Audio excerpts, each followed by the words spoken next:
ఓం అస్మద్గురుభ్యో నమః. శ్రీరంగసింహగిరిదేశికపాదసేవా ప్రాప్తాఖిల ద్రవిడ వేద రహస్య జాతం శ్రీ గౌతమాన్వయజమాశ్రితభాగధేయం గోపాలదేశికమహం శరణం ప్రపద్యే. శ్రీమద్గౌతమ వంశనాయకమణేర్గోపాలసూరేసుతం తత్పాదాంబుజలబ్ధయుగ్మ నిగమాంతార్థం సుశీలం సదా సద్విద్యా వినయాది సద్గుణనిధిం స్వాచార్య నిష్టాన్వితం వందే వైష్ణవభూషణం తమనఘం శ్రీరంగరామానుజం. కౌశికాన్వయ సంజాతం వెంకటార్యతనూభవం వేదాంతాచార్య సచ్చిష్యం ఉడైవర్లు గురుం భజే. శ్రీశైలేశ ఇత్యాది ప్రణతోస్మి నిత్యం స్వాదయన్నిహ సర్వేషాం త్రయ్యంతార్థం సుదుర్గ్రహం స్తోత్రయామాస యోగీంద్రః తం వందే యామునాహ్వయం. యత్పదాంబోరుహధ్యాన విద్వస్తాశేషకల్మషః వస్తుతాముపయాతోహం యామునేయం నమామి తం.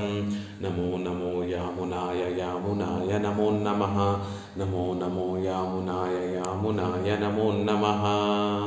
శ్రీమత్కృష్ణ సమాపాయ నమో యామునసూనవే యత్కటాక్షైకలక్ష్యాణాం సులభ శ్రీధర సదా. భాగవతోత్తములందరికీ దాసోహలు సమర్పిస్తూ స్తోత్రరత్నంలో 11వ శ్లోకాన్ని సేవించేటటువంటి ప్రయత్నం చేస్తున్నాం.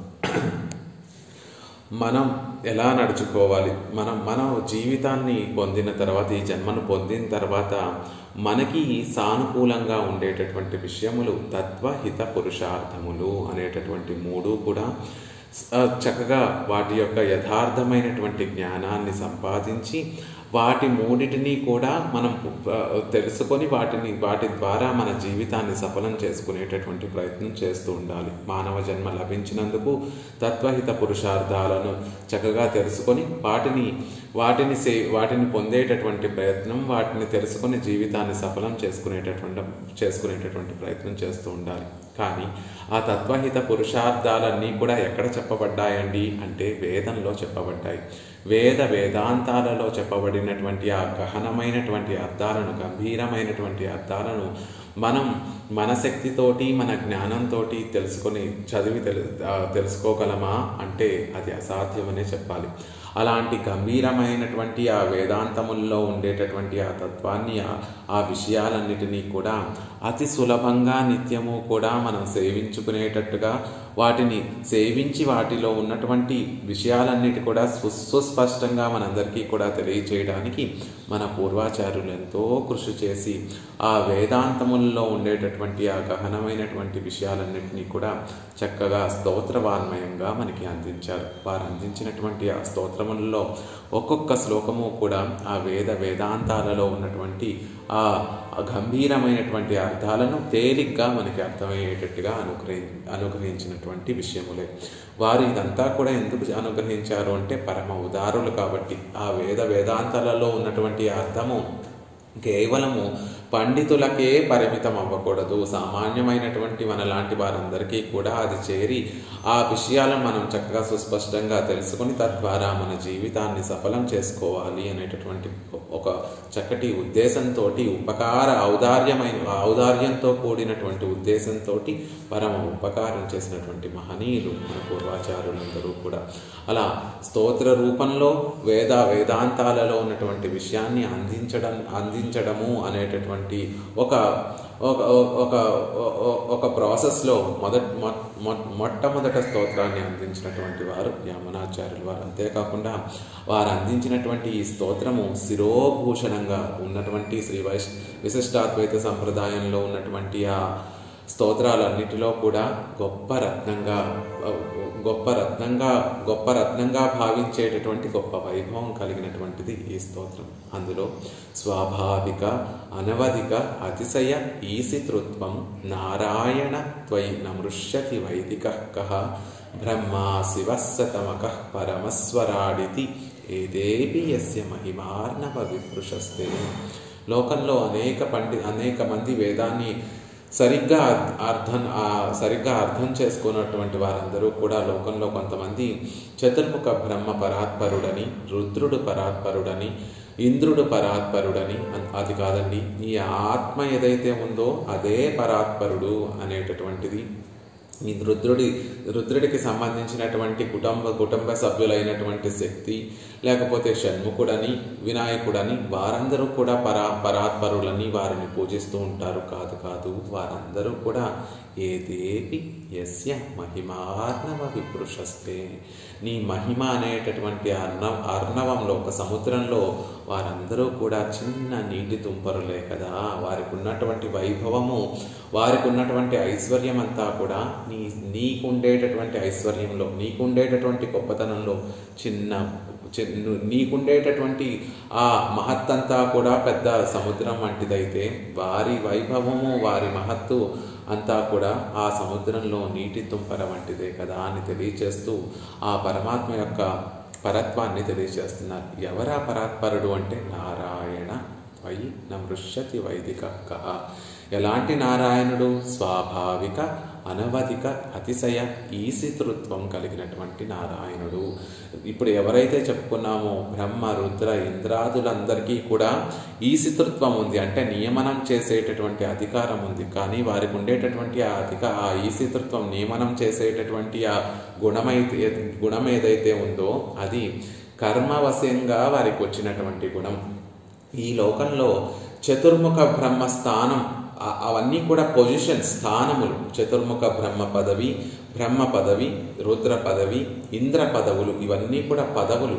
ఆ పదంలో ఆ సృష్టిలో అత్యంత పుణ్యం చేసుకున్నటువంటి ఆ జీవుడు ఆ చతుర్ముఖ బ్రహ్మ యొక్క పదవిని అధిరోహించి సృష్టి అనేటటువంటిది పరమాత్మ తనలో ఉండి పరమాత్మ సంకల్పానుసారంగా సృష్టి అనేటటువంటిది చేస్తూ ఉంటాడు. మళ్ళీ తన కర్మానుభవం, ఏ కర్మను అనుభవించడు, ఏ పుణ్యకర్మ ఫలంగా బ్రహ్మ పదవి ఏదైతే వచ్చిందో ఆ సుఖాన్ని, ఆ పుణ్యాన్ని అనుభవించడం కోసం ఏ జీవుడైతే వచ్చాడో అతని కర్మానుభవం అయిపోగానే మళ్ళీ ఆ జీవుడు కూడా మనలాగే పరమాత్మలో చేరిపోతాడు అనేటటువంటి విషయాన్ని చెప్తున్నారు. శివ రుద్రుడు, ఆ రుద్రుడు కూడా పరమాత్మ సంకల్పంతో, పరమాత్మ ఆజ్ఞానుసారంగా, పరమాత్మ కటాక్షంతో ఒక యోగ్యత పొంది లయము అనేటటువంటి కార్యక్రమాన్ని చేస్తున్నాడు. అలాగే శతమకః చెప్పడంలోనే చూడండి, ఇంద్రుడు అని చెప్పట్లేదు. 100 యజ్ఞములు చేసి ఇంద్ర పదవిని పొందినటువంటి ఆ జీవుడు కూడా, ఇంద్రుడు అనబడేటటువంటి ఆ జీవుడు కూడా నీ మహిమలో ఒక నీటి బిందువు వంటి వాడే అనేటటువంటి విషయం చెప్తున్నారు. ఆ ఇంద్ర పదవిని అధిరోహించినటువంటి ఆ జీవుడు కూడా తన కర్మానుభవం అయిపోగానే మళ్ళీ మనలాగే ఇంకొక జన్మ ఎత్తవలసి ఉంటుంది. కానీ నీకుండేటటువంటి ఈ శితృత్వం ఏదైతే ఉందో, నియమించేటటువంటి ఆ గుణం ఏదైతే ఉందో అది స్వాభావికంగా వచ్చినటువంటిది. ఒక పదార్థం ఉప్పగా ఉండడం కోసం ఎలా ఉంటుంది, ఒక పదార్థం ఉప్పగా ఎలా ఉంటుంది అంటే అందులో ఉప్పు చేరిస్తే ఆ పదార్థం ఉప్పగా అవుతుంది. కానీ ఉప్పులో ఉప్పుదనం ఎలా దేనివల్ల వచ్చింది అంటే అది స్వాభావికంగా సహజంగా ఉండేటటువంటి ధనం. ఉప్పుకి ఉప్పదనం అనేటటువంటిది సహజంగా ఉండేటటువంటి విషయం. అలాగే ఇప్పుడు పులుపు, ఒక పదార్థం పుల్లగా ఉంది అంటే అందులో మనం ఒక చింతపండు అనేటటువంటి పదార్థాన్ని కలపడం ద్వారా ఆ పదార్థం పుల్లగా ఉంటుంది. కానీ ఆ చింతపండుకి పుల్లందనము సహజంగా ఉండేటటువంటి గుణం. అలా పరమాత్మకి కూడా ఎలా అయితే పుష్పానికి పరిమళము, రత్నానికి ఆ తేజస్సు, కాంతి ఎలా అయితే సహజ సిద్ధంగా ఉంటాయో పరమాత్మకు కూడా ఈశితృత్వం అనేటటువంటిది స్వాభావికంగా ఉంది. అదేదో ఆయన తెచ్చిపెట్టుకున్నది కాదు, ఆయనకి ఎవరో ఇస్తే అది ఆయన నియంత్రించడం అనేటటువంటిది కాదు. ఆయనకి సహజంగా ఉండేటటువంటి గుణం ఏమిటి అంటే ఈశితృత్వము. ఇలా ఇంకా కొంతమందికి కూడా ఈ ఈశితృత్వం ఉందండి. నిత్యసూరులు, ముక్తులకి కూడా నియమనం చేసేటటువంటి అధికారం ఉంది. మరి వారు పరమాత్మతో సమానమైనటువంటి వారైపోతారు కదా అంటే కాదు. వారి నియమనానికి, వారి ఈశితృత్వానికి, వారి నియమించేటటువంటి అధికారము ఎక్కడ వరకు వెళ్తుంది అంటే భగవత్ కటాక్షం వరకు. భగవంతుడు వారిని కటాక్షిస్తూ వారు చేసేటటువంటి సంకల్పాన్ని నెరవేరుస్తున్నాడు కాబట్టి వారికి నియమనం చేసేటటువంటి ఆ యోగ్యత భగవత్ కటాక్ష లబ్ధమైనటువంటి యోగ్యత కాబట్టి దానికి ఒక హద్దు ఉందండి. భగవంతుడు రేపటి రోజున భగవంతుడు వీరికి ఈశితృత్వము ఉండకూడదు అని సంకల్పిస్తే వారికి ఆ నియమించేటటువంటి యోగ్యత అధికారం ఉండదు కదా. కాబట్టి ఆ నిత్యులకి ముక్తులకి కూడా ఆ నియమనం చేసేటటువంటి శక్తి, దానికి ఒక అవధి ఉంది. కానీ పరమాత్మ యొక్క ఈశితృత్వానికి అవధి అంటూ లేదు. ఎందుకంటే ఆయనకి అది సహజంగా ఉండేటటువంటిది. ఆయనతో సమానమైనటువంటి వారు కానీ ఆయన పైన ఇంకొకరు లేరు కాబట్టి ఆయనకి అది అనవధికమైనటువంటి ఈశితృత్వము. ఇంకా పరమాత్మకు ఉండేటటువంటి ఆ నియమించేటటువంటి ఆ గుణం ఎలాంటిది అంటే గొప్పదైనటువంటి ఈశితృత్వం అండి. చతుర్ముఖ బ్రహ్మ పర్యంతము నుండి ఈ సృష్టిలో ఉన్నటువంటి సకల చరాచరమును చేతనాచేతనమును అన్నిటిలో కూడా తానుండి వాటినన్నిటినీ కూడా నియమనం చేసేటటువంటి గొప్ప అతిశయించినటువంటి నియమన సామర్థ్యము ఆ పరమాత్మకి స్వాభావికంగా అది అనవధికంగా ఉంది. అలాంటి గుణములు కలిగినటువంటి ఆ నారాయణుడే పరాత్పరుడు. అలా ఒప్పుకోనటువంటి వారందరూ కూడా అసలు వైదికులు అవుతారా? వేదాన్ని అధ్యయనం చేసి కూడా నారాయణుడు పరాత్పరుడు కాదు అని అనేటటువంటి వారు, అలా నారాయణుని యొక్క పరత్వాన్ని ఒప్పుకోనటువంటి వారు అసలు వైదికులు అవుతారా? వారికి ఆ బ్రాహ్మణ్యం బ్రాహ్మణ్యము నిలబడుతుందా? ఆ బ్రాహ్మణ్యతత్వము నిలబడుతుందా అనేటటువంటి విషయాన్ని చెప్తున్నారు. ఈ విషయం ఎక్కడ చెప్పబడింది సుస్పష్టంగా అంటే అదేమిటండి, ఈ వేదమే కొన్ని చోట్ల ఆ చతుర్ముఖ బ్రహ్మే గొప్పవాడు, ఇంద్రుడే గొప్పవాడు, రుద్రుడే గొప్పవాడు, ఆయన కన్నా ఇంకొకరు గొప్పవాడు లేడు కదా అని ఆ వేదమే చెప్తోంది కదా. మరి వాటిని ఎలా సమన్వయపరుచుకోవాలి అంటే అక్కడ చెప్పబడినటువంటి ఆ పదములన్నీ కూడా నారాయణుడికే చెందినటువంటివి. ఇంద్రశబ్దంతో అక్కడ వేదం ఇంద్రశబ్దాన్ని అక్కడ వేదం ప్రయోగిస్తే గొప్ప ఐశ్వర్యం కలిగినటువంటి నారాయణుడు అనేటటువంటి విషయాన్ని తెలుసుకోవాలి. అక్కడ శివశబ్దాన్ని వేదం ప్రయోగిస్తే ఆ శివశబ్దము మంగళకరుడైనటువంటి వారి పరిశుద్ధుడైనటువంటి వాడిని తెలియచేస్తుంది. కాబట్టి ఎటువంటి దోష గుణములు ఎప్పుడూ కళ్యాణ గుణములు కలిగేటటువంటి వాడే శ్రీమన్నారాయణుడు. ఆయనలో చెడ్డ గుణములు ఏమీ కూడా లేనటువంటి వాడు అనేటటువంటి విషయాన్ని మనం తెలుసుకోవాలి. కాబట్టి వేదం ప్రయోగించేటటువంటి ఆ విశేషమైనటువంటి పదములు సామాన్య వాచకములన్నీ కూడా ఆ నారాయణుడికే చెందుతాయి. ఎందుకంటే ఆ నారములన్నిటికీ కూడా ఆధారమైనటువంటి వాడు అతనే. ఒకరిని పేరు పెట్టి పిలుస్తున్నాము అంటే ఆ పేరు ఎవరి వరకు వెళ్తుంది అంటే కేవలం మనం ధరించినటువంటి భూషణములకో మనం ధరించినటువంటి శరీరానికో కాకుండా ఆ లోపల ఉన్నటువంటి ఆత్మకి చేరి ఆ ఆత్మలో ఉన్నటువంటి పరమాత్మకి ఎలా అయితే చేరుతుందో ఇక్కడ ఇంద్ర బ్రహ్మ రుద్ర శివ శంభు ఇత్యాది పదములన్నీ కూడా ఆ శ్రీమన్నారాయణుడికే చెందుతాయి అనేటటువంటి విషయాన్ని తెలియజేస్తున్నారు. ఇది సుస్పష్టంగా మనకి వేదంలో నారాయణ సూక్తంలో మనకి ఈ విషయాన్నంతటినీ కూడా చక్కగా తెలియజేశారు. నారాయణ సూక్తంలో స బ్రహ్మ స శివ స ఇంద్ర అని ఒక సూక్తి అందులో ఉంటుంది. ఆయనే బ్రహ్మ, ఆయనే రుద్రుడు శివుడు, ఆయనే ఇంద్రుడు.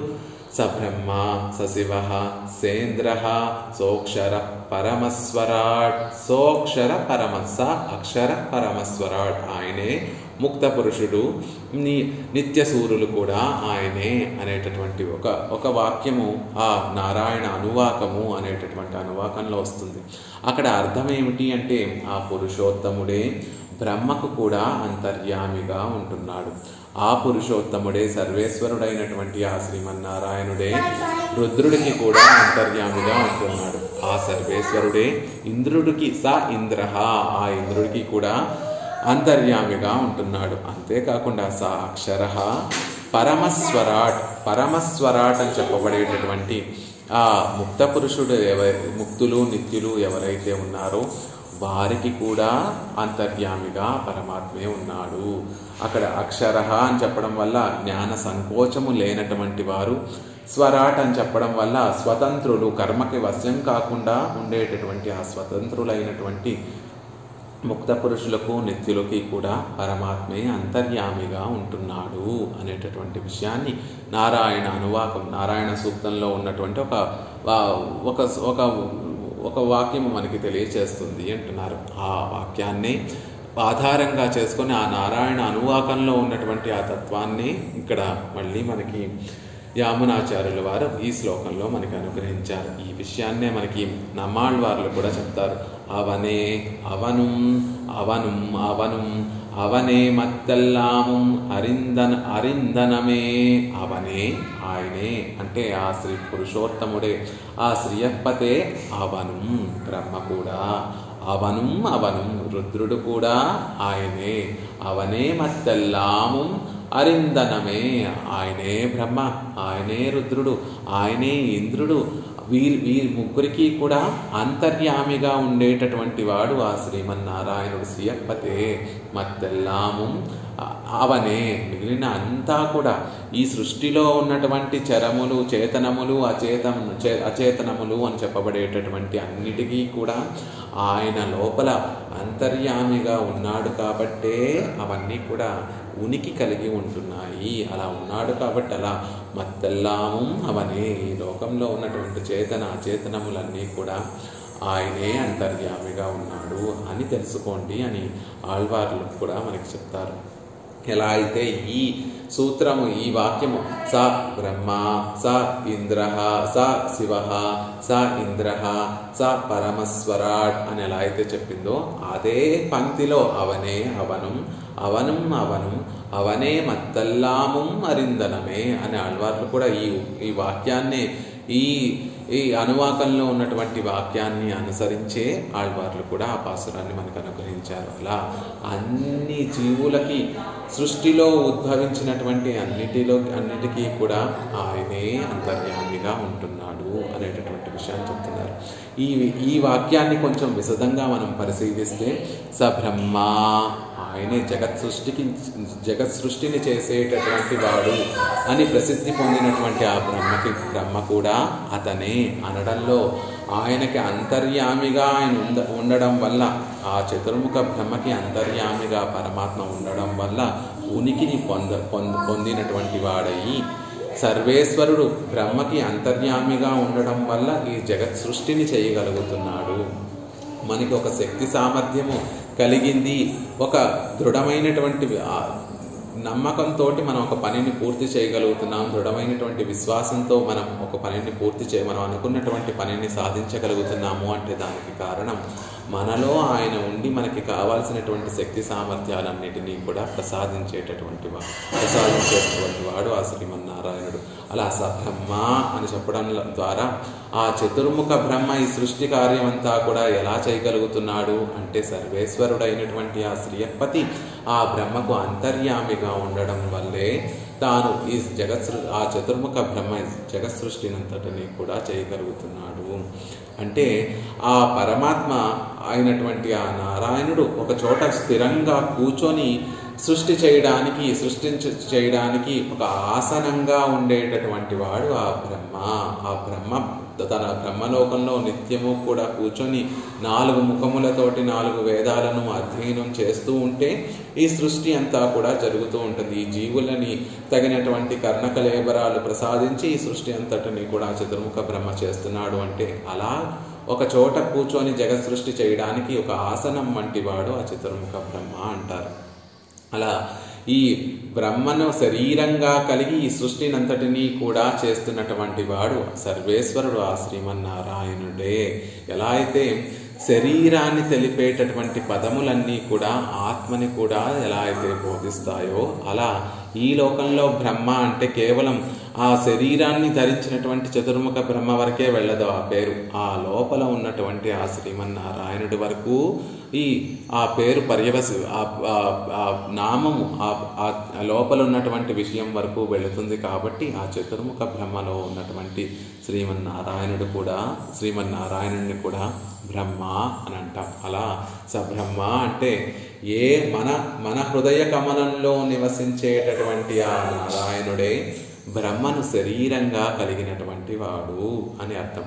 శివ అని తర్వాత పదం. శివ అంటే మంగళకరుడు, పరిశుద్ధుడు అనేటటువంటి విషయం. ఎన్నో పాపాలు చేసినటువంటి ఆ రుద్రుడు పరిశుద్ధుడు ఎలా అయ్యాడండి అంటే అది కూడా మళ్ళీ పరమాత్మ కటాక్షం వల్లే. పరమాత్మ తనలో ఉండడం వల్ల ఆ రుద్రుడు పరిశుద్ధుడై శివనామాన్ని శివుడు అనేటటువంటి శివ అనేటటువంటి నామాన్ని పొందినటువంటి వాడు అయ్యాడు. సంహారం చేసేటటువంటి ఆ రుద్రుడికి కూడా అంతర్యామి శ్రీమన్నారాయణుడే. ఈ విషయాన్ని భారతంలో చెప్తారు. విష్ణురాత్మ భగవత షడ్గుణములు కలిగినటువంటి ఆ శివుడికి విష్ణువు అంతర్యామిగా ఉండడం వల్ల ఆయన శివుడు అవుతున్నాడు, ఆయన రుద్రుడు అవుతున్నాడు అని చెప్తున్నారు. స బ్రహ్మ స శివ అని ఎలా అయితే ఈ సూక్తం నారాయణ సూక్తం ఎలా అయితే తెలియజేస్తుందో ఆ నమ్మాళ్ళ వారు కూడా శివనాయ్ అయననాయ్ అని నమ్మాళ్ళ వారు కూడా తెలియజేస్తారు. శివునికి ఆయనే అంతర్యామి, బ్రహ్మకి ఆయన అంతర్యామి అని చెప్తారు. అలాగే స ఇంద్ర దేవతలకి నాథుడైనటువంటి ఆ ఇంద్రుడికి కూడా ఆయనే అంతర్యామిగా ఉంటున్నాడు. భగవద్గీతలో కృష్ణ పరమాత్మ చెప్తాడు, ఎవరైనా ఈ లోకంలో శాసించేటటువంటి ఒక గుణం కలిగినటువంటి అంటే నియమనం చేసేటటువంటి ఒక గుణము వారిలో ఉంది అంటే దానికి కారణం విష్ణువు యొక్క అంశ వారిలో ఉండటం వల్ల.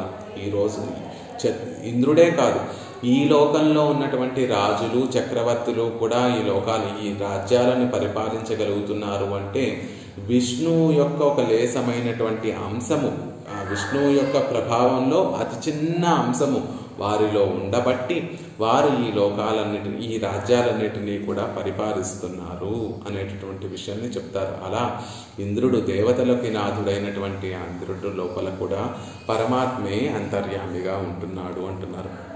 స అక్షర పరమస్వరాట్ స అక్షర పరమః స్వరాట్. అక్షరము అంటే నాశనము లేనటువంటిది. ఈ ముక్త పురుషులు స్వరాట్ అని చెప్పబడేటటువంటి పరమస్వరాట్ అని చెప్పబడేటటువంటి ముక్త పురుషులకి నిత్యులకి వారి యొక్క జ్ఞానంలో సంకోచం ఉండదు. మనకెలా అయితే జ్ఞానంలో సంకోచ వికాసాలు ఉంటాయో అలా ఉండకుండా ఆ నిత్యులకి ముక్తులకి ఎప్పుడూ కూడా శుద్ధసత్వ జ్ఞానంతో పరమాత్మని అనుభవించడానికి యోగ్యమైనటువంటి జ్ఞానం కలిగినటువంటి వారు కాబట్టి అక్షరః నాశనము లేనటువంటి వారు అని ఒక అర్థము. వారి యొక్క జ్ఞానంలో సంకోచ వికాసములు లేకుండా ఎప్పుడూ చక్కగా వికసించినటువంటి జ్ఞానము కలిగినటువంటి వారు అని చెప్తున్నారు. పరమః అనేటటువంటి పదాన్ని ప్రయోగించడం వల్ల ఇతరుల కన్నా కూడా విలక్షణమైనటువంటి వారు. ఎవరా ఇతరులు అంటే బ్రహ్మ రుద్రాదుల కంటే కూడా గొప్పవారు ఆ ముక్త పురుషులు అనేటటువంటి విషయాన్ని చెప్తున్నారు. ఆ విషయాన్ని ఎలా తెలియచేస్తున్నారు అంటే స్వరాట్ అనేటటువంటి పదంతో చతుర్ముఖ బ్రహ్మ నుండి రుద్రుడు ఇంద్రుడు అక్కడ నుండి ఈ పిపీలం ఒక చిన్న చీమ వరకు అందరూ కూడా కర్మకి వసులైనటువంటి వారే. కానీ స్వరాట్ అని చెప్పడం ద్వారా వీరు ఈ ముక్తులు నిత్యులు స్వతంత్రులు అంటే కర్మకు వశ్యము కానటువంటి వారు. ఒక్కసారి ఈ శరీరాన్ని విడిచిపెట్టి విరజానది దాటి అటువైపు పరమపదానికి చేరిపోయిన తర్వాత ఈ కర్మ అనేటటువంటిది వారికి అంటది కాబట్టి కర్మకి వసులై ఉండవలసినటువంటి అవకాశం వారికి లేదు కాబట్టి సర్వస్వతంత్రులు వారు. అలా మిగిలినటువంటి వారికన్నా కూడా స్వాతంత్ర్యం కలిగినటువంటి వారు, గొప్ప జ్ఞానం కలిగినటువంటి వారు అని చెప్పడం వల్ల ఆ బ్రహ్మ రుద్రాదుల కంటే కూడా గొప్పవారు స్వరాట్ అనే దానివల్ల కర్మ వశము కానటువంటి వారు వారికన్నా కూడా బ్రహ్మ రుద్రాదుల కన్నా కూడా విలక్షణమైనటువంటి వారు గొప్పవారు. అలాంటి ఆ నిత్యులకి ముక్తులకి కూడా పరమాత్మే తాను అంతర్యామిగా ఉండగలుగుతున్నాడు. బ్రహ్మ రుద్రాదులకు ఉండేటటువంటి ఆ అధికారము, ఆ యోగ్యతలు, వారు అనుభవించేటటువంటి ఐశ్వర్యం అంతా కూడా అవి కర్మానుగుణంగా వస్తూ ఉంటే ఈ నిత్యులకి ముక్తులకి ఉండేటటువంటి వైభవము పరమాత్మ అధీనంలో ఉంటుంది కాబట్టి వాటికి కూడా అవధి ఉంటాయి. పరమాత్మ వైభవం అవధి లేనటువంటిది. అలా నిత్యులు ముక్తులు కూడా నిత్యము పరమాత్మ దగ్గర ఉండి సేవించేటటువంటి వారు అవుతున్నారు అంటే దానికి కారణము పరమాత్మ వారిలో ఉండి వారి ద్వారా వారిని నిలబెడుతూ వారు అనుభవించేటటువంటి ఆనందానికి కారణమవుతున్నాడు. పరమాత్మే భగవద్గీతలో తానే చెప్పుకుంటాడు, రుద్రాణం శంకరశ్చాస్మి. రుద్రులలో ఏకాదశ రుద్రుల్లో నేను శంకరుణ్ణి. దేవానామస్మి వాసవ. దేవతలందరిలో కూడా నేను ఇంద్రుణ్ణి అని కృష్ణ పరమాత్మ ఈ లోకంలో ఉండేటటువంటి విలక్షణమైనటువంటి వాటన్నిటిలో కూడా నేను గొప్ప ఏవైతే గొప్ప గొప్పవి ఉంటాయో అవన్నీ కూడా నా అంశములే అనేటటువంటి విషయాన్ని భగవద్గీతలో కృష్ణ పరమాత్మ కూడా చెప్పుకున్నాడు. కాబట్టి అలా ఇంద్రుడిలో నేనే ఉండి ఆ ఇంద్రుడిని నేను నిలబెడుతూ ఆ ఇంద్రుడు దేవతలందరినీ కూడా నియమించేటటువంటి వాడిగా ఉండగలుగుతున్నాను. కాబట్టి వీరందరికీ కూడా ఆ ఈశితృత్వం అనేటటువంటిది పరమాత్మ ఉండడం వల్ల వారికి కలిగింది.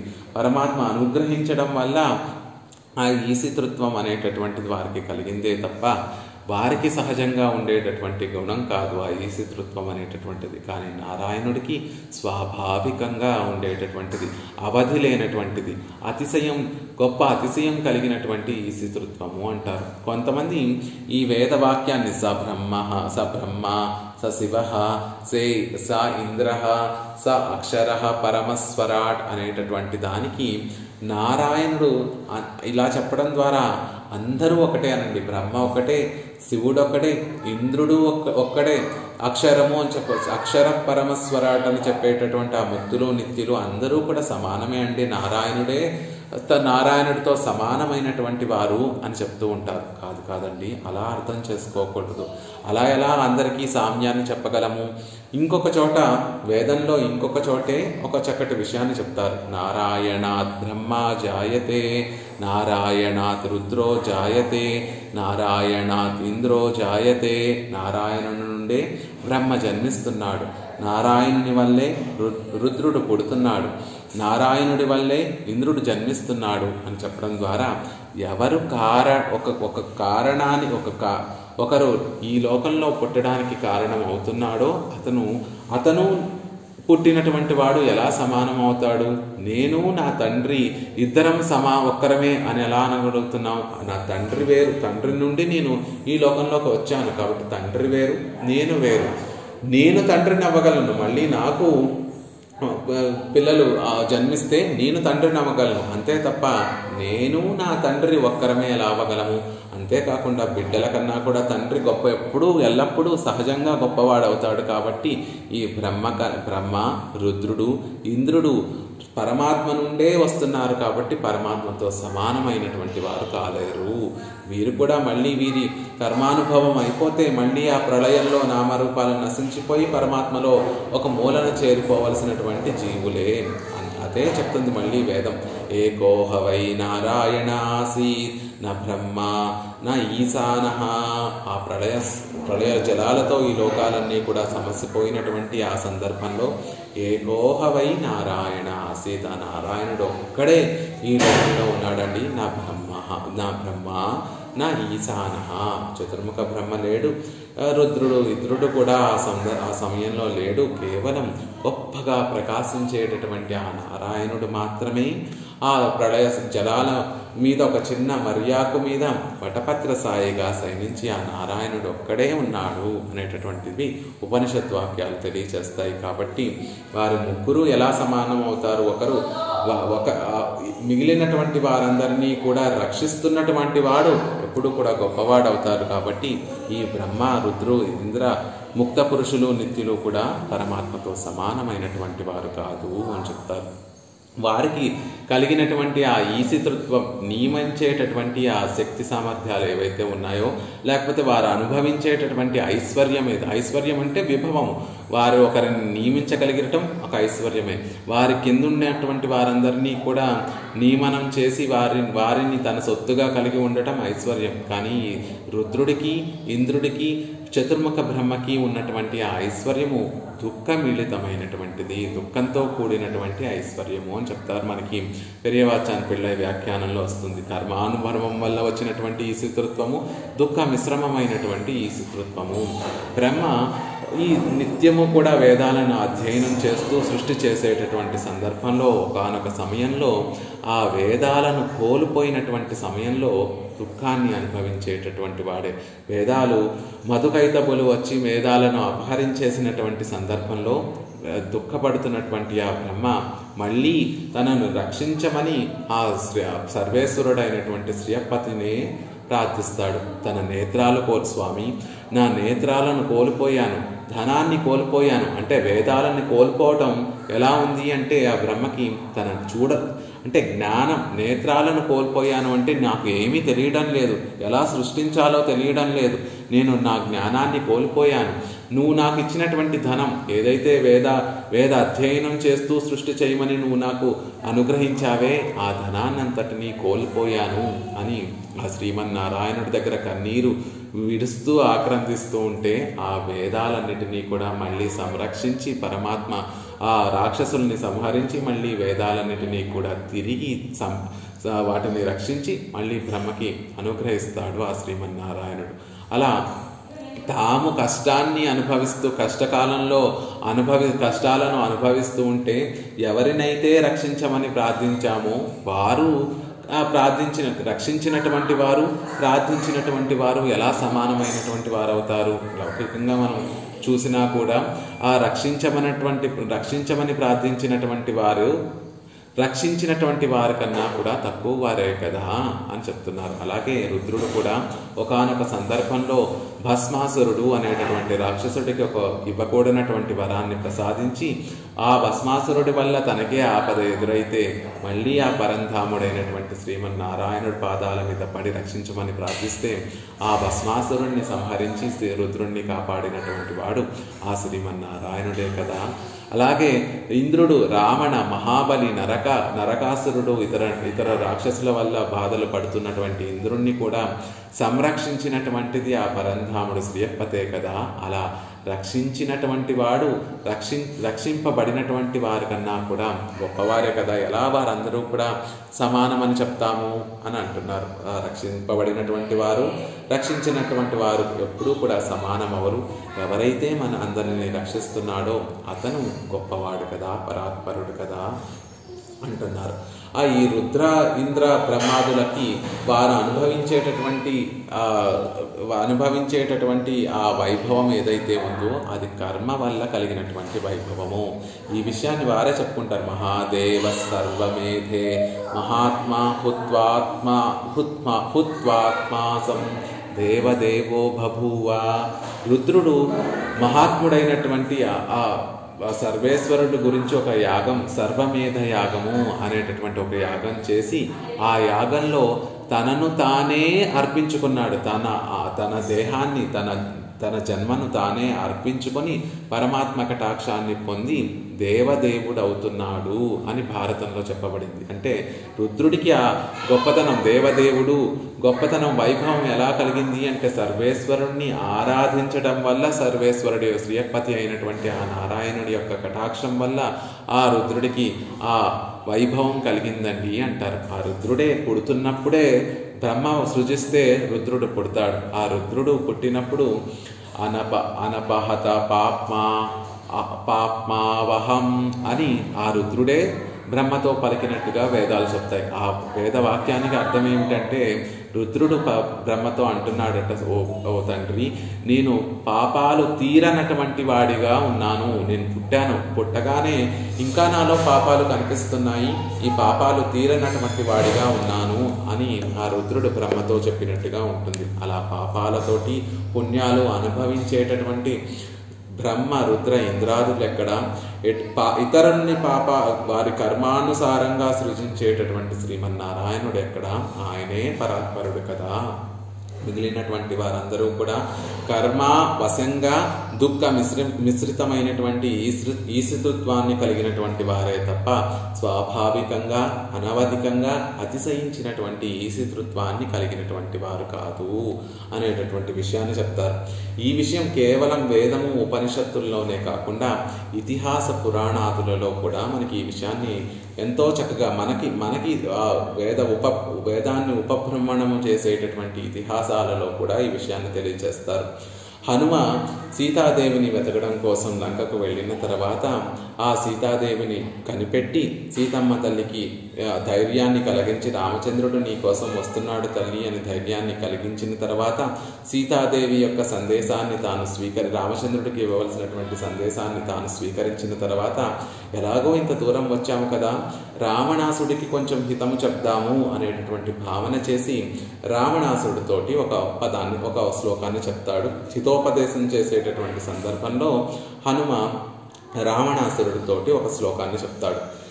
రామాయణం అంతా కూడా చూస్తే మనం రామచంద్రుడు తాను ఎక్కడా కూడా నేను పరాత్పరుణ్ణి అని రామచంద్రుడు ఎప్పుడూ చెప్పుకోడు. ఆయన ఎప్పుడూ కూడా నేను మానవుణ్ణి మానవుణ్ణి మానవుణ్ణి అని చెప్పుకుంటూ ఉన్నాడు.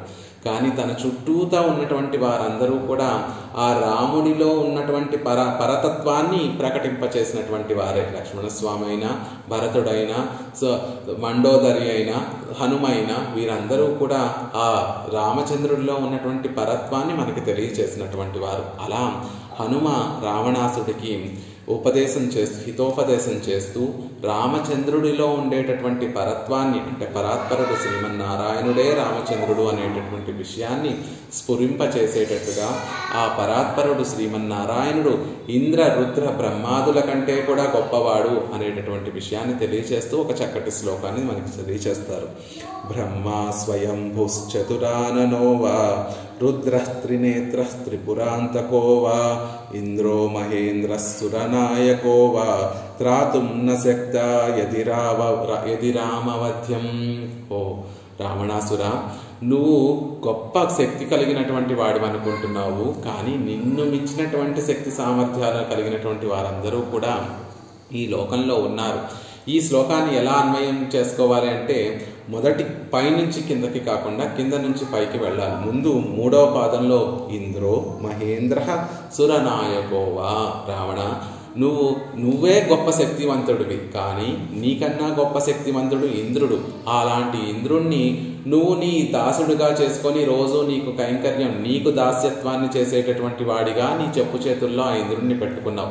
నీకన్నా బలవంతుడైనటువంటి, నీకేదైనా ఆపద కలిగితే నీకన్నా బలవంతుడైనటువంటి ఆ ఇంద్రుడు నిన్ను రక్షిస్తాడేమో. దేవతల యొక్క నాయకుడు మహేంద్రుడు వృత్తాసురుణ్ణి సంహరించినటువంటి గొప్ప మహాసంగ్రామంలో వృత్తాసురుణ్ణి సంహరించినటువంటి ఆ మహేంద్రుడు నిన్ను సంరక్షిస్తాడేమో అనుకుంటున్నావేమో. ఆ ఇంద్రుడు కూడా నిన్ను రక్షించలేడు సుమా అని చెప్తున్నారు.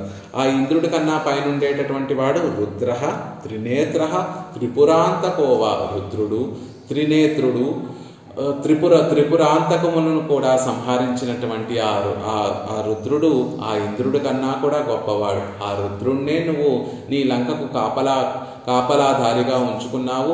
ఆ రుద్రుడు నీకు ఏదైనా ఆపద కలిగితే ఆ రుద్రుడు వచ్చి నిన్ను కాపాడుతాడు అనుకుంటున్నావేమో.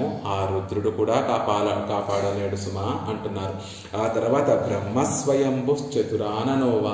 ఆ రుద్రుడి కన్నా కూడా గొప్పవాడు చతుర్ముఖ బ్రహ్మ. స్వయంభు అని చెప్పుకునేటటువంటి ఆ చతుర్ముఖ బ్రహ్మ 4 శిరస్సులతోటి నిత్యము వేదాన్ని అధ్యయనం చేస్తూ ఈ సృష్టినంతటిని చేసేటటువంటి ఆ చతుర్ముఖ బ్రహ్మ మా వంశస్థులే అండి, మా తాతగారండి, మరి వచ్చి నన్ను రక్షిస్తాడేమో అనుకుంటున్నావేమో. ఆయన కూడా రక్షించలేడు. ఎప్పుడు త్రాతుం న శక్త్యా యది రామవధ్యం. రామచంద్రుడు నిన్ను వధించాలి అని సంకల్పిస్తే వీరెవ్వరూ కూడా నిన్ను రక్షించలేరు. నీ శక్తే కాదు, నీకన్నా గొప్ప శక్తి కలిగినటువంటి సురనాయకుడు మహేంద్రుడు అయినటువంటి ఇంద్రుడు నిన్ను రక్షించలేడు. అతని పైన ఉన్నటువంటి రుద్రుడు నిన్ను రక్షించలేడు. అతని పైన ఉన్నటువంటి ఆ చతుర్ముఖ బ్రహ్మ కూడా రామచంద్రుడు నుండి నిన్ను రక్షించలేడు సుమా. ఆ రామచంద్రుడు పరాత్పరుడు. ఎవరనుకుంటున్నావు? ఆ రామచంద్రుడు సాక్షాత్తు శ్రీమన్నారాయణుడు. ఆ పరాత్పరుడు ముందు వీరందరూ కూడా తక్కువ వారే కదా. పరాత్పరుడు యొక్క వైభవం ముందు వీరందరూ కూడా తక్కువ వారే కదా అనేటటువంటి విషయాన్ని తెలియజేస్తున్నారు. అలా పరమాత్మ నుండి ఎన్నోసార్లు రక్షింపబడినటువంటి వారు. రామాయణంలో ఇంకొక వృత్తాంతం చెప్తారు.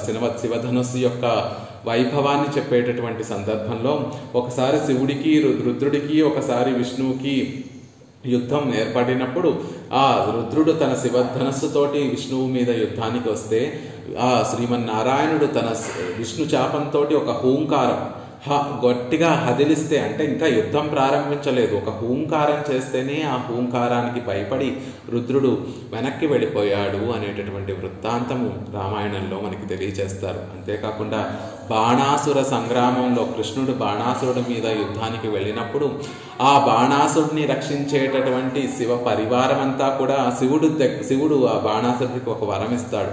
ఎప్పుడూ కూడా నేను నీకు ద్వారపాలకుడిగా ఉండి నీ మీద ఎవరైనా యుద్ధానికి వస్తే వారి నుండి నేను రక్షిస్తాను అని ఆ రుద్రుడు తన పరివారంతో సహా ఆ బాణాసురుడి యొక్క సామ్రాజ్యానికి ద్వారపాలకుడిగా ఉంటూ ఆ బాణాసురుడిని రక్షించేటటువంటి సందర్భంలో కృష్ణ పరమాత్మ బాణాసురుడితోటి యుద్ధానికి వెళ్ళినప్పుడు కృష్ణ పరమాత్మ యొక్క ఆ వైభవానికి, ఆ శూరత్వానికి, ఆ పౌరుషానికి తానలేక రుద్రుడు ఆ యుద్ధం నుండి పారిపోతాడు. తన త్రినేత్రాన్ని తడుపుకొని బాణాసురుణ్ణి నిస్సహాయుడిగా వరమిచ్చి నిన్ను నేను రక్షిస్తాను అని చెప్పినటువంటి ఆ బాణాసురుణ్ణి విడిచిపెట్టేసి తాను తన పరివారం అంతా కూడా పరమాత్మకి దూరంగా, ఆ యుద్ధ రంగం నుండి దూరంగా పారిపోయారే. అలాంటి రుద్రుడు గొప్పవాడా? ఆ రుద్రుడిని మించినటువంటి పరాక్రమం కలిగినటువంటి శ్రీమన్నారాయణుడు గొప్పవాడా? ఇంద్రుడు గోవర్ధనగిరి, ఇంద్రుడు కలిగించేటటువంటి కష్టము ఏమాత్రము కలగనివ్వకుండా గోపీ జనాన్నంతటినీ కూడా గోవర్ధనగిరి ఎత్తి ఆ ఇంద్రుడి యొక్క గర్వాన్ని భంగం చేసినటువంటి కృష్ణుడు గొప్పవాడా? ఇంద్రుడు గొప్పవాడా? నరకాసుడి చేతిలో తాను చిక్కుకొని నరకాసుడి యొక్క బాధలు భరించలేక, రావణాసుడి యొక్క బాధను భరించలేక కృష్ణుడి దగ్గర, శ్రీమన్నారాయణుడి దగ్గరికి వచ్చి మొరపెట్టుకుంటే ఆ వారి నుండి కాపాడినటువంటి ఆ శ్రీమన్నారాయణుడు గొప్పవాడా? ఇంద్రుడు గొప్పవాడా? వీరందరూ కూడా సామ్యం ఎలా అవుతారు? సా బ్రహ్మ, సా ఇంద్ర, స రుద్ర అని చెప్తే వీరందరూ సమానం ఎలా అవుతారు? అలా తీసుకోకూడదండి అర్థము. కేవలం వారి లోపల కూడా అంతర్యామిగా పరమాత్మ ఉండడం వల్ల వారికి ఆ వైభవం కలిగింది. ఆయనే బ్రహ్మ, ఆయనే రుద్రుడు, ఆయనే ఇంద్రుడు అని చెప్పడం వల్ల వారికి కూడా పరమాత్మ అంతర్యామిగా ఉన్నాడు అనేటటువంటి విషయాన్ని చెప్తారు. ఈ విషయాన్నే మన ఆళ్వార్లు మనం నిన్న చెప్పుకున్నట్టుగా త్రివిక్రమ అవతారాన్ని ఎత్తినప్పుడు ఈ లోకాలన్నిటినీ కూడా 2 శ్రీచరణములతో కొలిచినటువంటి సందర్భంలో ఆ శ్రీచరణముల యొక్క శ్రమను తీర్చేటట్టుగా చతుర్ముఖ, తన సత్యలోకం వరకు వచ్చినటువంటి ఆ శ్రీచరణాన్ని చతుర్ముఖ బ్రహ్మ తన కమండలంలో ఉండేటటువంటి జలముతోటి ఆ శ్రీచరణాన్ని చక్కగా ప్రక్షాళన చేసి వాటికి పాద పూజ చేసుకుంటే ఆ పాద జలాన్ని అభిషేకం చేస్తే ఆ అభిషేక జలాలని తన శిరస్సు మీద ధరించినటువంటి వాడు ఆ రుద్రుడు. అలా పవిత్రమైనటువంటి శ్రీ పాద జలాన్ని, పాద తీర్థాన్ని, శ్రీమన్నారాయణ యొక్క పాద తీర్థాన్ని తన శిరస్సున ధరించాడు కాబట్టే రుద్రుడు శివుడు పరిశుద్ధుడైనటువంటి వాడయ్యాడు అని చెప్తారు. అలా పాదములు కడిగినటువంటి వారు గొప్పవారా? పాద జలాన్ని శిరస్సును ధరించినటువంటి వారు గొప్పవారా? పాదములు కడిగించుకున్నటువంటి వారు గొప్పవారా? అంటే ఆ పాదములు ఎవరి పాదములైతే మనం చక్కగా అభిషేకిస్తున్నామో ఆయనే పరాత్పరుడు కదా అనేటటువంటి విషయాన్ని చెప్తారు. యస్య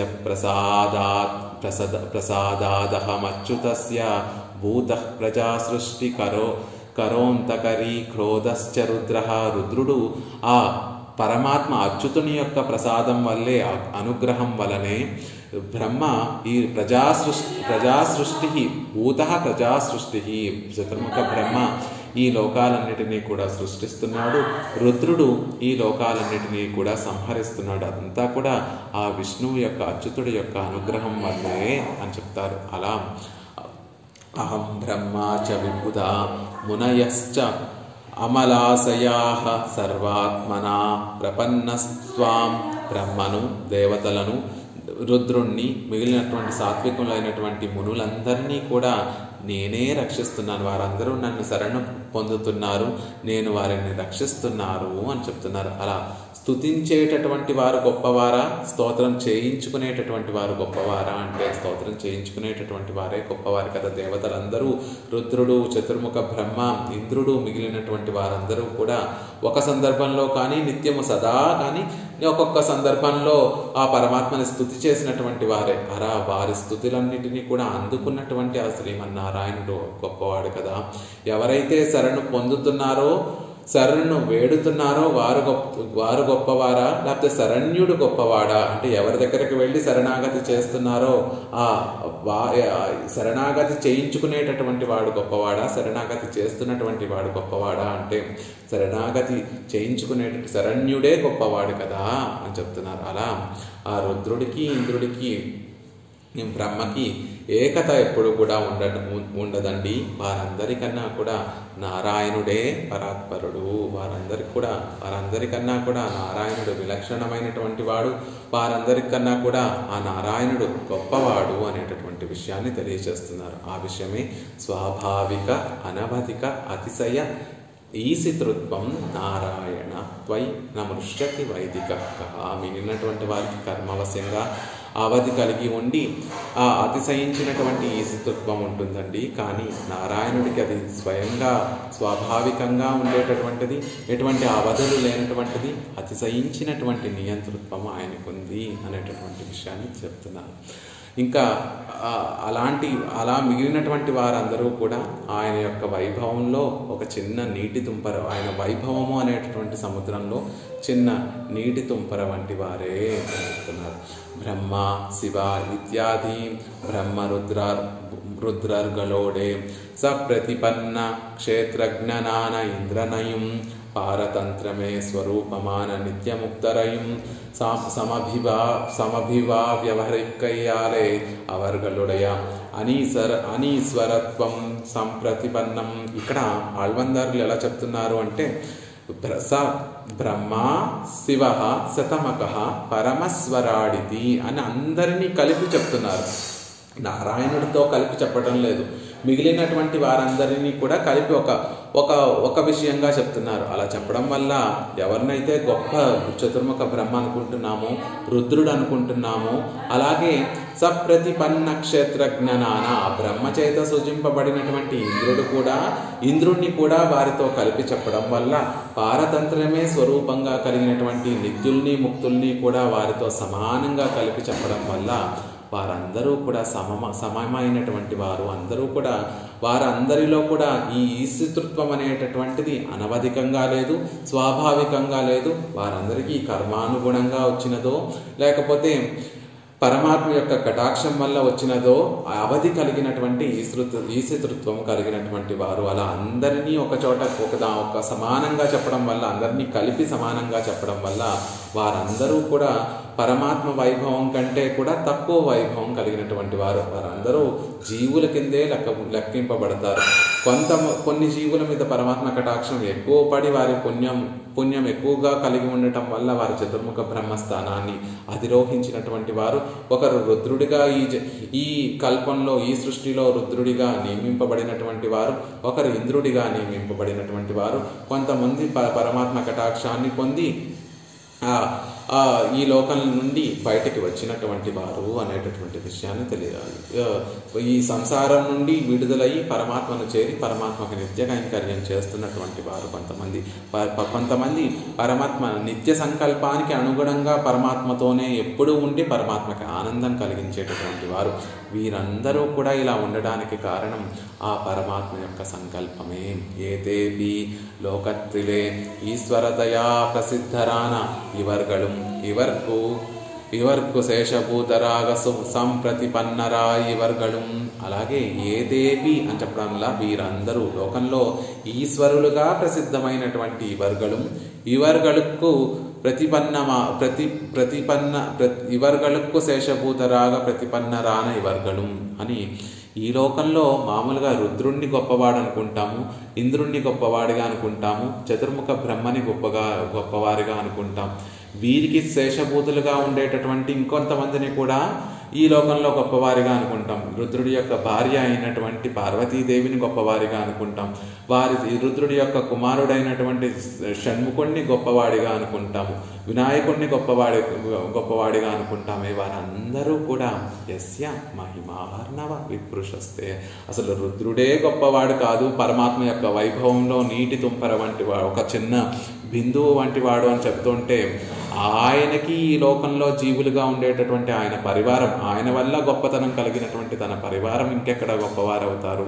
వారందరూ కూడా ఆ పరమాత్మ యొక్క వైభవంలో చిన్న నీటి తుంపరుల వంటి వారే. యస్య నారాయణ పరావేద ఎన్రు సర్వవేదాంత ప్రసిద్ధయే నివై కిరదు. అలా నారాయణుడు యస్య మహిమార్ణవ, నీ యొక్క నారాయణ అని చెప్పబడేటటువంటి నీ యొక్క మహిమలో చిన్న అర్ణవం వంటి వారు. యస్య అంటే ఆ నారాయణుడు, ఇంత వైభవం కలిగినటువంటి నారాయణుడు, స్వాభావికంగా అనవధికమైనటువంటి అతిశయించినటువంటి ఈశతృత్వం అనేటటువంటి వైభవం కలిగినటువంటి ఆ నారాయణుడి యొక్క మహిమలో అర్ణవం, మహిమార్ణవంలో విప్రుషము వంటి వారు. మహిమార్ణవ విప్రుషస్తే సర్వేశ్వరన్ మహిమయ్యాగిర కడలిలేవరు బిందు మాత్రమెన్రు నారాయణనువాకందానే పరిహరయా నిన్రదు ఎన్గిరార్. వీరందరూ కూడా ఆ పరమాత్మ సర్వేశ్వరుడైనటువంటి నారాయణుడి యొక్క మహిమ అనేటటువంటి సముద్రంలో ఒక బిందువు వంటి వారే అని ఆ నారాయణ అనువాకం ఎలా అయితే మనకి తెలియచేసిందో అలా ఇక్కడ ఆళ్వందారులు కూడా ఆ చతుర్ముఖ బ్రహ్మ కానీ, రుద్రుడు కానీ, ఇంద్రుడు కానీ ఏ దేపి అని చెప్పడం ద్వారా వారి పరివారం వారికి దాసులుగా ఉండి ఈ లోకంలో ఈశ్వరులుగా దేవతలుగా చలామణి అయ్యేటటువంటి మిగిలినటువంటి వారందరూ కూడా ఆ నారాయణుడి యొక్క మహిమ అనేటటువంటి సముద్రంలో చిన్న బిందువులు వంటి వారే అని చెప్తున్నారు. యస్య తే ఎండ్రు శృతి ప్రసిద్ధమయ్యం నినైక్కిరదు. యస్య తే అని ఈ శృతి ప్రసిద్ధమైనటువంటి ఈ అర్థాన్ని కూడా చెప్తున్నారు. అంటే వారందరూ కూడా ఆయన వారి లోపల ఉండబట్టి, ఆయన వారిని కటాక్షింపబట్టి వారికి ఆ గొప్పతనం కలిగిందే తప్ప సహజంగా వారు గొప్పతనం కలిగినటువంటి వారు కాదు.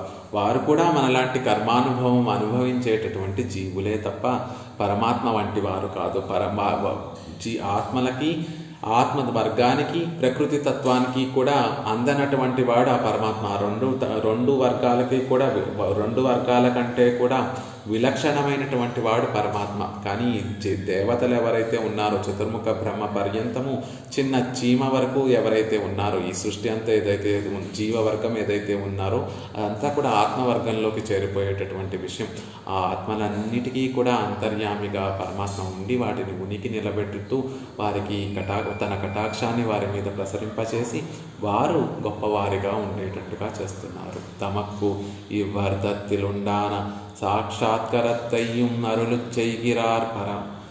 ఆ అర్థంలో ఉండేటటువంటి స్పష్టతని చెప్తున్నారు. యస్యతే మహిమార్ణవసీకరాణుము, తే మహిమార్ణవసీకరాణుము అంటే నీ యొక్క మహిమ అనేటటువంటి ఆ అర్ణవంలో చిన్న బిందువులు వంటి వారు అని సుస్పష్టంగా చెప్పడం వల్ల ముందుగా ఆళ్వందాలకు ఒక స్పష్టత ఉంది. మీరందరూ కూడా మిగిలినటువంటి దేవతా సమూహం అంతా కూడా పరమాత్మ కన్నా కూడా తక్కువ వారు అనేటటువంటి స్పష్టత తెలియచేయడం కోసం యస్యతే నీ యొక్క మహిమార్ణవ విప్రుషస్తే, ఆ ఏవకారము కేవలం ఆ నారాయణుణ్ణే నిర్దేశిస్తుంది కాబట్టి యస్యతే అంటున్నారు. ఇక్కడ పరమస్వరాడ్ అనే చెప్పబడినటువంటిది నిత్యుల్ని ముక్తుల్ని మనం ఇంతవరకు చెప్పుకున్నట్టుగా నిత్యుల్ని ముక్తుల్ని చెప్తుంది. పరమహ అంటే మిగిలినటువంటి జీవవర్గము కన్నా కూడా గొప్పవారు. జీవాత్మలన్నిటినీ కూడా 4 విభాగాలు చేస్తారు. మొదట నిత్యులని, ముక్తులని, బద్ధులని 3 విభాగాలుగా చేస్తారు. బద్ధులని అనేటటువంటి విషయం, బద్ధులని, ముముక్షువులని 4 విభాగాలుగా చేస్తారు. కాబట్టి బద్ధులు అంటే సంసారంలోనే ఉండి సంసారానుభవం చేస్తున్నటువంటి వారు బద్ధులు. ముముక్షువులు అంటే మోక్షమునందు ఇచ్చ కలిగినటువంటి వారు, అంటే విడుదల, ఈ సంసార వలయం నుండి విడుదల కావాలి అనే కోరిక కలిగినటువంటి వారు ముముక్షువులు. అది సాధారణమైన అర్థము. విశేషమైనట్టు అర్థం అంటే ఈ సంసారం అనేటటువంటి వలయం నుండి ఈ విడుదల అయ్యి పరమాత్మ కైంకర్యం చేసుకోవాలి అనేటటువంటి ఇచ్చ కలిగినటువంటి వారు ముముక్షువులు అని చెప్తారు. ఆ తర్వాత ముక్తులు అంటే ఈ సంసారంలో ఉండి పరమాత్మ కటాక్షం లభించి ఈ శరీరాన్ని అంటే ప్రకృతి సంబంధాన్ని విడిచిపెట్టి పరమాత్మ దగ్గరికి చేరి పరమపదం చేరి నిత్యము పరమాత్మకి కైంకర్యం చేసేటటువంటి వారు ముక్తులు. అసలు పరమాత్మ సంసార గంధమే అంటకుండా నిత్యము పరమాత్మ దగ్గర ఉండి పరమాత్మకి ఆనందాన్ని కలగజేసేటటువంటి వారు నిత్యులు అని చెప్తారు. అలా నిత్య ముక్త ముముక్షు బద్ధులు అని చెప్పబడేటటువంటి వారందరికన్నా కూడా వారందరిలో పరమస్వరాడితి అని చెప్పడం ద్వారా ఈ బద్ధులు ఈ ముముక్షువుల కన్నా కూడా గొప్పవారు. బ్రహ్మ శివ శతమకః అని చెప్పుకునేటటువంటి వీరికన్నా కూడా విలక్షణమైనటువంటి వారు. స్వరాడితి అంటే స్వతంత్రులు, కర్మవశ్యము లేకుండా పరమ స్వతంత్రులుగా ఉండంటే కర్మ సంబంధము లేకుండా నిత్యము పరమాత్మ దగ్గర ఉండి పరమాత్మకి కైంకర్యం చేసేటటువంటి వారు కాబట్టి నిత్యులు ముక్తుల్ని పరమస్వరాట్ ఇది అనేటటువంటి పదంతో ఇక్కడ ఆళ్వార్లు చెప్తారు. అలా పరమాత్మ యొక్క స్వాభావికంగా ఉండి అనవధికంగా ఉండి అతిశయించినటువంటి ఆ ఈశితత్వం కేవలం నారాయణుల్లో మాత్రమే ఉంటుంది. మిగిలినటువంటి వారిలో ఉన్నా కూడా వాటికి అవధులు ఉన్నాయి, వాటిలో లోట్లు ఉన్నాయి. అవన్నీ కూడా పరమాత్మ యొక్క శ్రీమన్నారాయణుడి యొక్క కటాక్షంతో వారికి లభిస్తున్నాయి అనేటటువంటి విషయాన్ని తెలియచేస్తూ ఆ నారాయణుడి యొక్క మహిమ ముందు, ఆయన యొక్క వైభవం అనేటటువంటి అర్ణవం ముందు మిగిలినటువంటి వారి యొక్క వైభవము విప్రుషస్తే ఒక చిన్న నీటి బిందువు వంటిది కదా అనేటటువంటి విషయాన్ని ఈ శ్లోకంలో తెలియజేస్తున్నారు. స్వాభావికానవధికాతిశయేసితృత్వం నారాయణత్వైన మృష్యతి వైదికః కః బ్రహ్మా శివః సతమకః పరమస్వరాడితి ఏదేపి యస్య మహిమార్ణవ విప్రుషస్తే. శ్రీమతే రమ్యజామాతృమునీంద్రాయ మహాత్మనే శ్రీరంగవాసినే భూయాత్ నిత్యశ్రీ నిత్యమంగళం. సఠారేటిరాత్ ప్రోక్తత్రయ్యంతార్థప్రదాయనే అస్మదాచార్యవర్యాయ గోపాలార్యాయ మంగళం. మంగళాశాసనపరైర్మదాచార్య పురోగమైః సర్వైశ్చ పూర్వైరాచార్యైః సకృతాయాస్తు మంగళం. రామానుజదాస్.